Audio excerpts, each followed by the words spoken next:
This is Brother George. Thanks for joining me for Bible Made Easy podcast. Today, I'm departing from my usual solo scripted format to do something different. I'm going to be joined by Bible teacher Peter Lynch, and together we'll be delving into some of the most sobering, fascinating, misunderstood, and debated passages of the Gospel of Matthew, the last part of Jesus' famous Olivet Discourse. That is the parable of the faithful and evil servant at the end of Matthew 24, and the whole of Matthew 25, which includes the 10 virgins parable, the parable of the talents, and the sheep and the goats teaching. Peter, how are we doing? Hey, George. So happy to be able to do this with you. I'm doing very well. Thank you. Great. Can you tell our listeners a bit about yourself? Yeah, my name's Peter Lynch. I live in Texas with my wife, Lori, and our three children. Our family formed in Mexico during the 20 teens. Some of our kids were born there. We moved here to Texas in 2020 during the pandemic time. My Okay. experience with the Bible goes way back. I was born into a Christian missionary family. I've been studying the Bible on at least a semi-professional level, maybe since the early 20 teens. Been writing about the Bible. I've been a Bible distributor for a lot of years, so really immersed myself in, the translations and the different productions of the Bible. And I've been doing YouTube videos on the Bible for maybe the past, I don't know, 6 years or so. So yeah, that's a little bit about my background. Well, thanks for sharing that, Peter. And I'll put a link to your YouTube channel in the description so that listeners can take a look at your insightful content. Well, as I said, today we're going to discuss the last part of the Olivet Discourse, the end of Matthew chapter 24 and the whole of chapter 25. How about if we start with summaries of each story? Do you think you could do that for us? Okay. Yes, starting off with Matthew 24, we have this parable of the faithful and evil servants, where Jesus tells a story about there's a master who's preparing to leave on a long journey. And before he goes, he puts in charge of his household a servant, and he gives them responsibility for the other servants. And then he talks about these two possible outcomes. On the one outcome, the servant faithfully carries out his duties, and the master returns, finds that he's done well, he's working faithfully, and he rewards that servant with more responsibility. The second outcome is that the servant mistakenly thinks that the Lord won't return for a long time, and he gets careless and he starts mistreating the others. He lives recklessly, but the master returns regardless, unexpectedly, discovers his poor behavior, and he punishes that servant severely. So we have those two outcomes there, the good servant versus Okay. the wicked servant. Going into chapter 25, it starts off with this parable of these 10 virgins who are waiting to join a procession to attend a wedding ceremony. They're all carrying lamps because it's the evening. And as they go to meet the bridegroom, as they're waiting for the bridegroom, they fall asleep. When they're awoken by the coming of the bridegroom, five of them have oil and they light their lamps, while the other five, who are described as the foolish virgins, do not have oil and cannot light their lamps. So when the cry is announced and they all wake up and they try to go to the wedding, those who are prepared are able to follow the procession, while those who are not prepared are not able to follow. And by the time they find oil for their lamps and get to the wedding, the door is shut because the bridegroom comes out and says, "Well, I'm sorry, I don't know you," and they can't get in. Then we have this parable of the talents, where Jesus tells a story about a rich man who is going to leave on a journey. In this one, though, he gives a lot of his money to these three servants according to their abilities. So the supposedly the most able gets 5 talents, another gets 2 talents, and another gets 1 talent.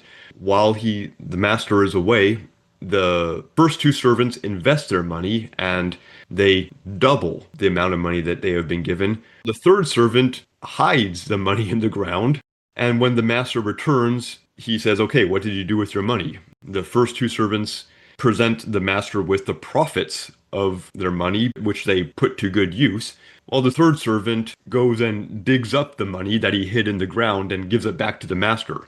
the master rebukes that third servant and says, give his talent to the first servant. And he commands that the third unprofitable servant gets cast into outer darkness where there is weeping and gnashing of teeth. The final of these parables is a parable of the sheep and the goats, where Jesus tells a story about what it will be like on the judgment day. He comes in his glory, he sits on a throne, and all the nations are gathered before him. He separates people into two groups. On the right hand are those who he describes as his sheep, on the left hand, those he describes as his goats. And he explains that it's the sheep who assisted him, who helped him when he was hungry, when he was thirsty, when he was a stranger, when he was in need of clothing, or when he was in prison, but the goats did not help him. The people in both groups are surprised, and they asked when they ever came across Jesus in these situations and helped him or didn't help him. And Jesus replies that what they did or failed to do to the least of these his brethren, they were actually doing or not doing to Jesus himself. The sheep are invited in to inherit the kingdom of heaven prepared for them from the beginning by the Father, and they enter into life eternal, while the goats are sent away into everlasting punishment to a place prepared for the devil and his angels. That was really helpful, Peter. Thanks a lot. And listeners, in order to thoroughly understand these passages, please be sure to read them for yourself when you can. Now, there seem to be some common themes amongst these passages. How about we talk about what those themes are? Do you have something to share about that, Peter? Yeah. We have these themes that are common through those parables. The parables address different things, but there's these common themes. There's obedience, rewards, punishment, preparation, etc. The judgment day. In each of those, the outcome of the participants in those parables is based on how they obey the Lord. Whether it's these servants who are given a job to do while the Lord is away, or these sheep and goats who are judged based on how they treated people according to the words of Jesus. There's those who lived their lives in obedience to the Lord, and those who did not, whether out of selfishness or in some cases in these parables maybe an outright knowledgeable, rebellious disobedience. I think there are kind of different motivations at work here that result in different outcomes, whether someone is just told, well, you're not coming into the wedding feast, or whether someone is told, hey, you're going into an actual very severe punishment. I think there's different motivations behind a person's actions that lead to these different outcomes. Jesus does tell his apostles and all of his listeners in these Gospels to be ready for his coming. What I say unto you, I say unto all, watch, because the Lord is coming and he's going to find people doing this or that or not doing this or that, and he's going to take account of what those people are doing. Yeah, that's really good. You mentioned obedience, rewards and punishment, preparation for his coming, and judgment.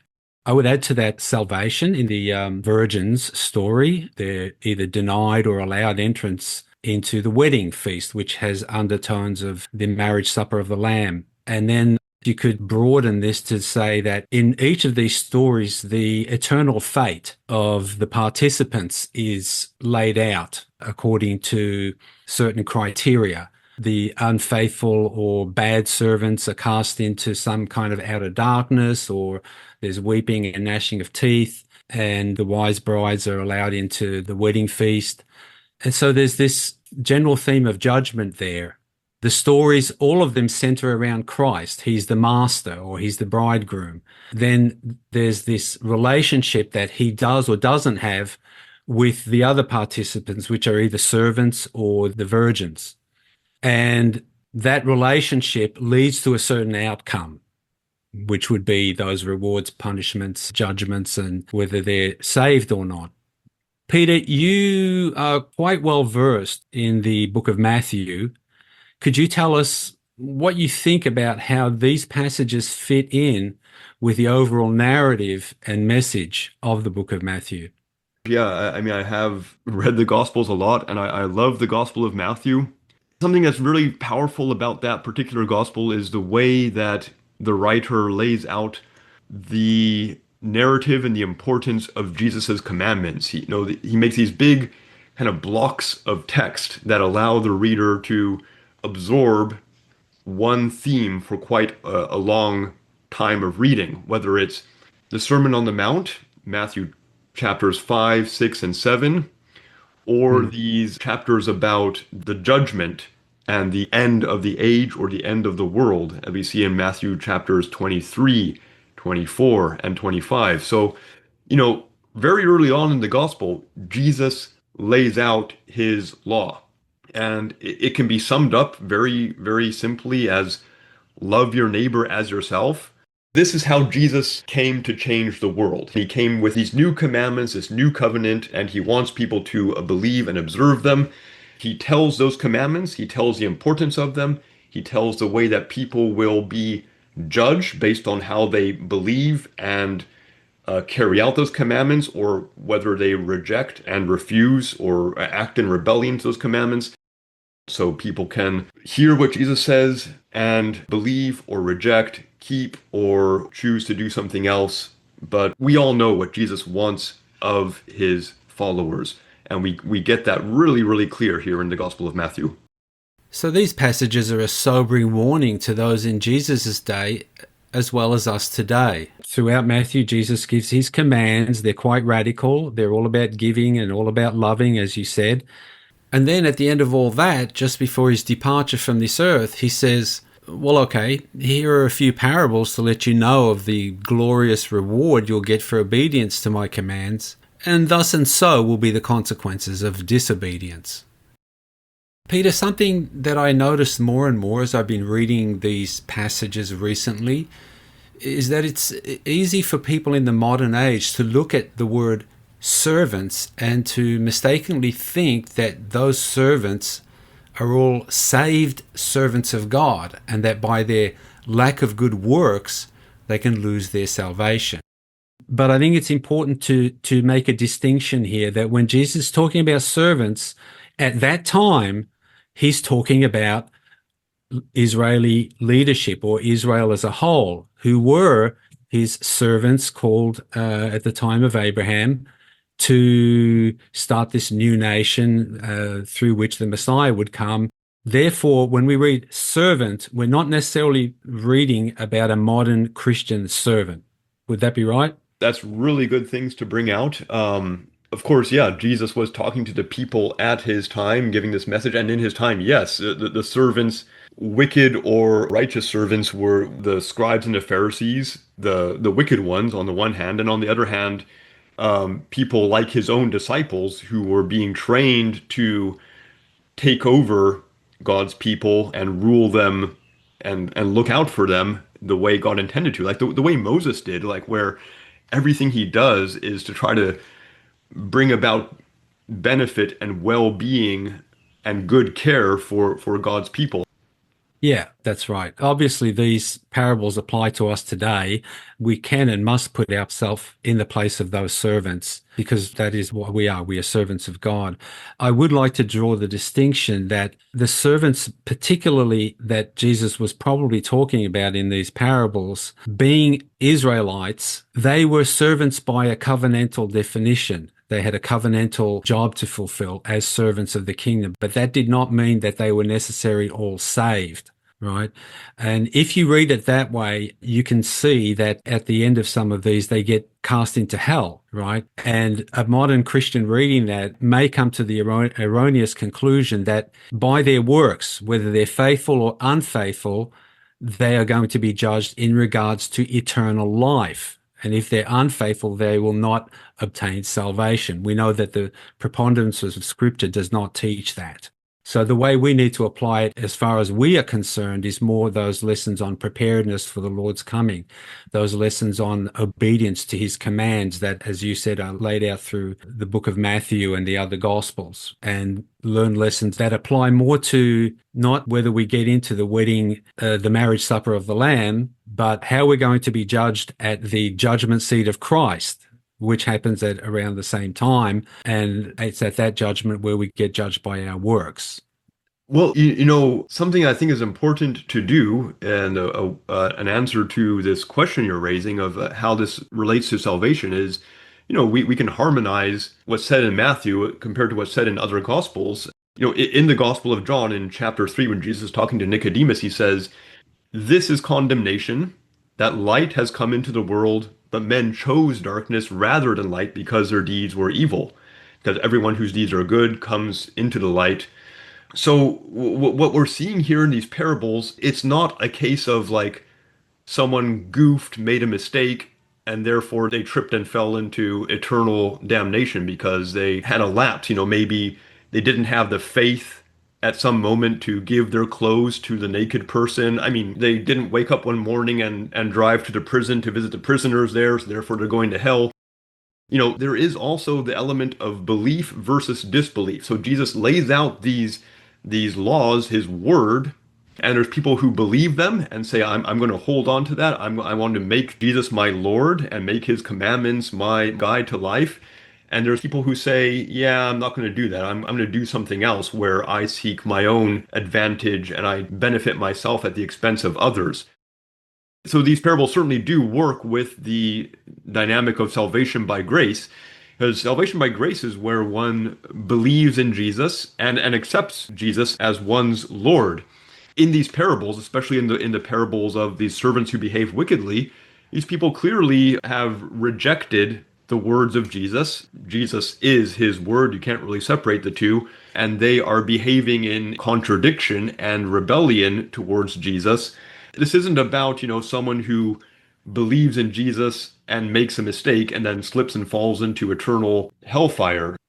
Right. Yeah, I think we're getting into very interesting territory here. Now, up till now, we've been seeing some of the obvious things, such as judgment, preparedness for Christ's coming, rewards, and so on. But some of these things are not so obvious. I'd like to get into that part of our discussion now. There's this, in my mind, confusion regarding Judgment Day. We've covered the fact that just because servants are mentioned does not mean they're saved servants. Right? And so we see those that disbelieve and disobey end up in judgment. Jesus uses judgment language. He talks about outer darkness. He talks about gnashing of teeth. He talks about separation from God. And most people believe that he's talking about hell there. He specifies it when he talks about being sent to a place reserved for the devil and his angels, which is obviously the lake of fire. Now, most Christians, and in my mind, erroneously lump all of these judgment events together in one event called Judgment Day. The scripture doesn't say there's going to be one judgment for all of humanity where both the saved and the unsaved will be judged at the same time. What it does say is there's going to be a judgment for the saved immediately after the second coming of Christ.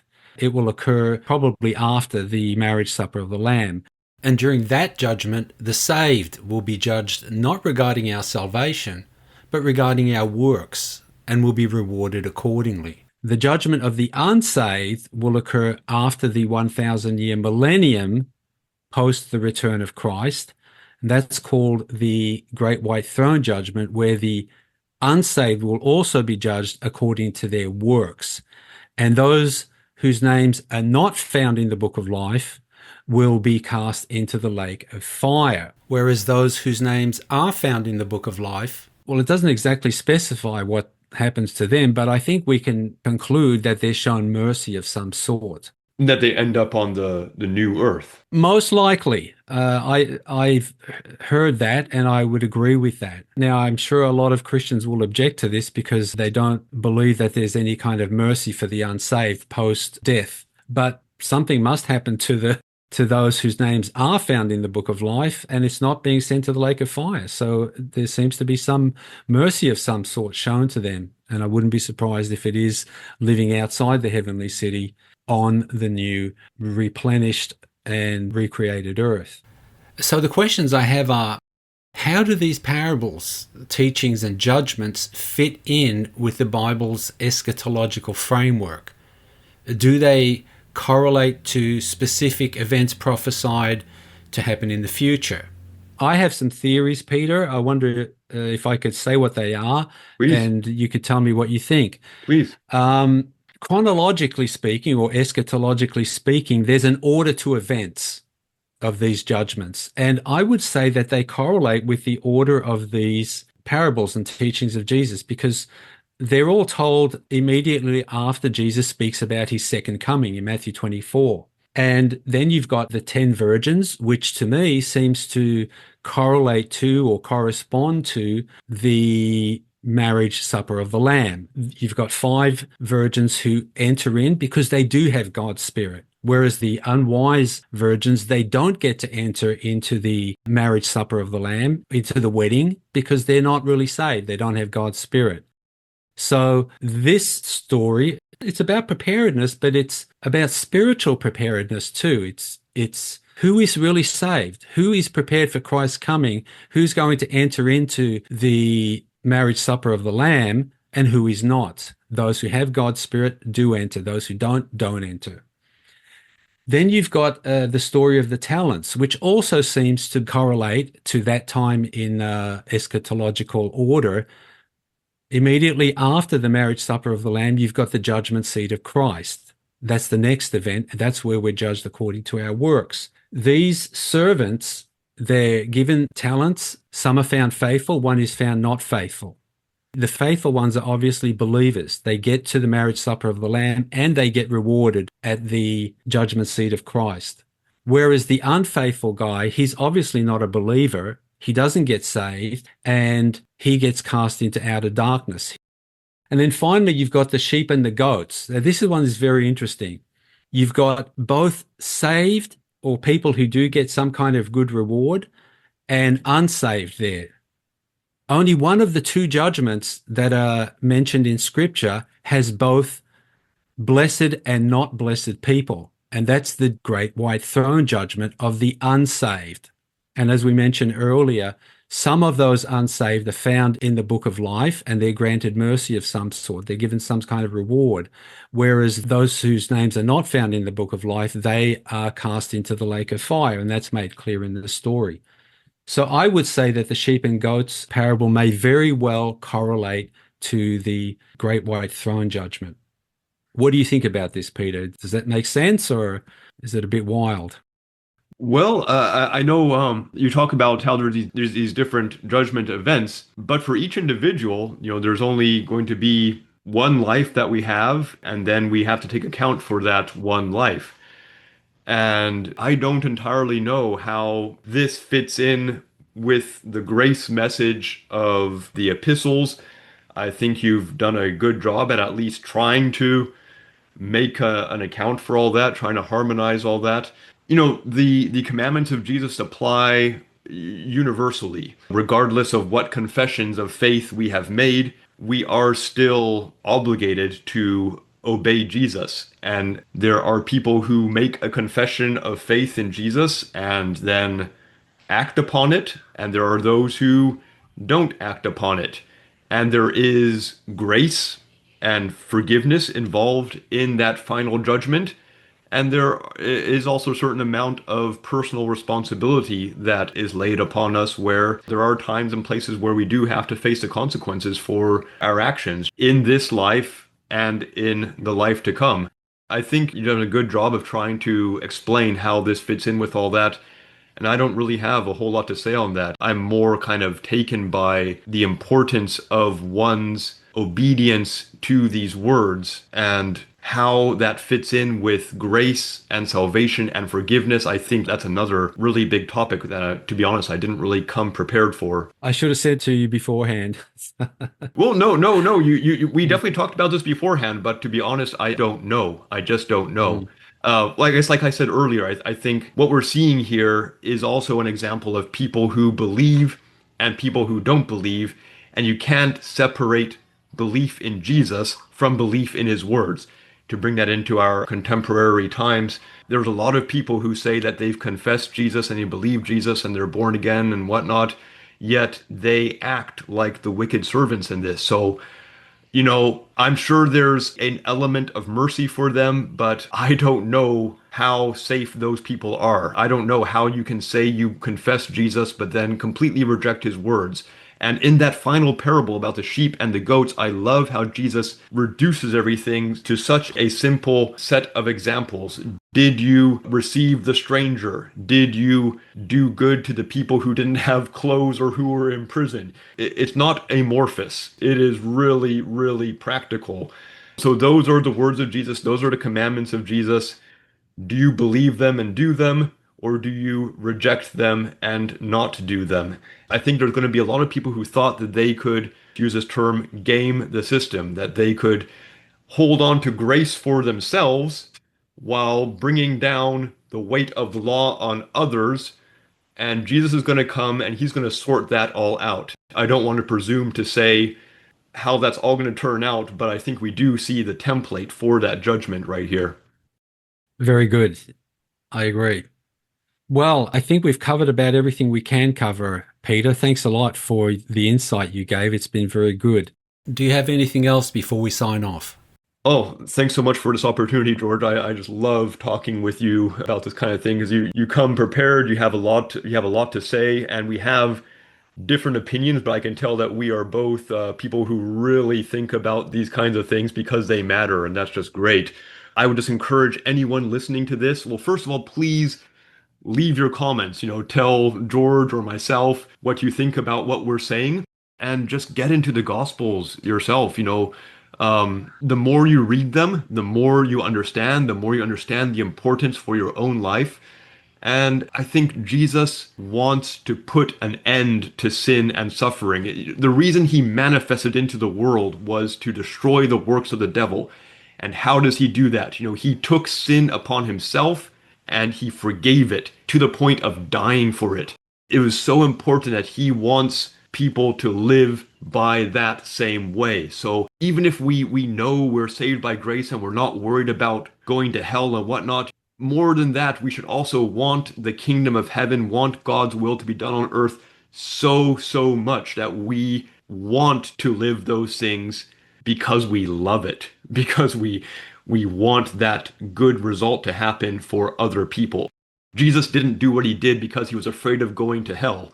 He did what he did because he wanted to save people, and I think that can be our motivation as well.